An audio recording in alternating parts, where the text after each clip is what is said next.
Hi learners, நாம் இப்போ measurement of scale பற்றி பார்க்க போகிறோம். மெஷர்மெண்ட் ஆஃப் ஸ்கேல் அப்படின்னா ஒரு ரிசர்ச்சர் அவரோட ஸ்டடியில் நிறைய டேட்டாஸை யூஸ் பண்ணியிருப்பார். அந்த டேட்டாஸ்லாம் எந்தெந்த கேட்டகரிஸில் வரும் அப்படின்னு நம்ம கிளாஸிஃபை பண்ணுறதுக்கு யூஸ் பண்ணுறது தான் measurement of scale. 4 measurement of scale இருக்குது: nominal, ordinal, interval and ratio. First one nominal ஸ்கேலில் பொறுத்த வரைக்கும் இதில் கொடுத்துருக்க டேட்டாலாம் ஒரு டேட்டாவுக்கும் இன்னொரு டேட்டாவுக்கும் எந்த வித சம்மந்தமும் இருக்காது. அதாவது இப்போ டேட்டாஸ் செட் ஏல ஃபாலோ ஆகுதுன்னா அதுக்கும் டேட்டாஸ் பிக்கும் எந்த ஒரு ரிலேஷன்ஷிப்பும் இருக்காது. அதனால் நாமினல் டேட்டாவை நம்ம மியூச்சுவலி எக்ஸ்க்ளூசிவ் அப்படின்னு நம்ம சொல்லுவோம். நாமினல் டேட்டாவை நம்ம ஜஸ்ட்டு ஒரு நேம் தான் பண்ண முடியும், ஏதாவது ஒரு லேபிள் தான் கொடுக்க முடியும். For example gender, marital status, அது மாதிரிலாம்.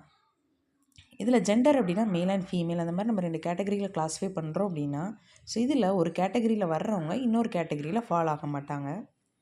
ஆர்டினல் ஸ்கேல்னால் இதில் நம்ம டேட்டாஸை ஆர்டரும் பண்ண முடியும். For example ranks. கிளாஸில் ஃபஸ்ட் மார்க் எடுத்துருக்கவங்க ஃபஸ்ட் ரேங்க் கொடுத்துருப்போம், அதேமாதிரி லாஸ்ட் மார்க் எடுக்கவங்க லாஸ்ட் ரேங்க் கொடுத்துருப்போம். இதில் டேட்டாஸை நம்மளால் கேட்டகரைஸ் பண்ண முடியும் அண்ட் ஆர்டரும் பண்ண முடியும். இன்டர்வல் ஸ்கேலை பொறுத்த வரைக்கும் நம்ம டேட்டாஸை கேட்டகரைஸ் பண்ணலாம், ஆர்டர் பண்ணலாம், இன்டர்வல் பண்ணலாம். எக்ஸாம்பிள் டெம்பரேச்சர், செல்சியஸில் மெஷர் பண்ணுறது, ஃபாரன்ஹீட்டில் மெஷர். ஃபார் எக்ஸாம்பிள் டெம்பரேச்சர் ஸ்கேலில் மெஷர் பண்ணலாம். இப்போது ஒருத்தங்களோட ஒப்பீனியன் சொல்கிறாங்க, அவங்களுக்கு ஸ்ட்ராங்காக அந்த ஒப்பீனியன் அக்செப்ட் பண்ணுறாங்க அப்படின்னா அவங்க ஸ்ட்ராங்லி அக்ரி கொடுப்பாங்க. ஃபார் விச் 5 பாயிண்ட்ஸ் நம்ம வச்சுருக்குறோம்.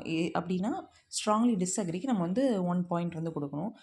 அது மட்டும் இல்லாமல் இன்டர்வல் ஸ்கேல் எப்படி இருக்கும் அப்படின்னா 0 to 10, 10 to 20 அந்த மாதிரி ஒரு இன்டர்வலில் இருக்கும். ரேஷியோ ஸ்கேல் பொறுத்த வரைக்கும் ஒரு டேட்டாவை விட இன்னொரு டேட்டா எவ்வளோ டைம்ஸ் கிரேட்டராக இருக்குது அப்படின்ற மாதிரி நம்மளால் கண்டுபிடிக்க முடியும்.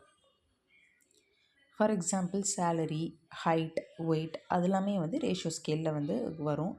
ரேஷியோ ஸ்கேலை பொறுத்த வரைக்குமே இதுதான் ஹையஸ்ட் ஆர்டர் ஆஃப் ஸ்கேல்.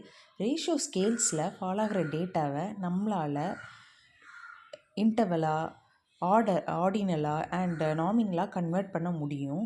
ஆனால் அந்த மிச்சம் 3 ஸ்கேல் இருக்குல்ல, அந்த ஸ்கேலில் இருக்க டேட்டாவை நம்மளால் ரேஷியோவாக கன்வெர்ட் பண்ண முடியாது. எந்த ஸ்கேல் ஹையஸ்ட்டாக இருக்குதோ அந்த ஸ்கேலை விட லோயஸ்ட்டாக இருக்கிற டேட்டாஸாக நம்மளால் கன்வெர்ட் பண்ண முடியும். ஃபார் எக்ஸாம்பிள் நாமினல் ஸ்கேலில் இருக்க டேட்டாஸை நம்மளால் எந்த ஸ்கேலாகவும் கன்வெர்ட் பண்ண முடியாது. இது ஆர்டினல் ஸ்கேலில் இருக்கிற டேட்டாஸை நம்மளால் நாமினலாக கன்வெர்ட் பண்ண முடியும். ஆனால் இப்படி கன்வெர்ட் பண்ணுறதுனால ஒரு பெரிய டிஸ்அட்வான்டேஜ் என்ன அப்படின்னா, நிறைய டேட்டாஸை நம்ம லூஸ் பண்ணுற மாதிரி இருக்கும்.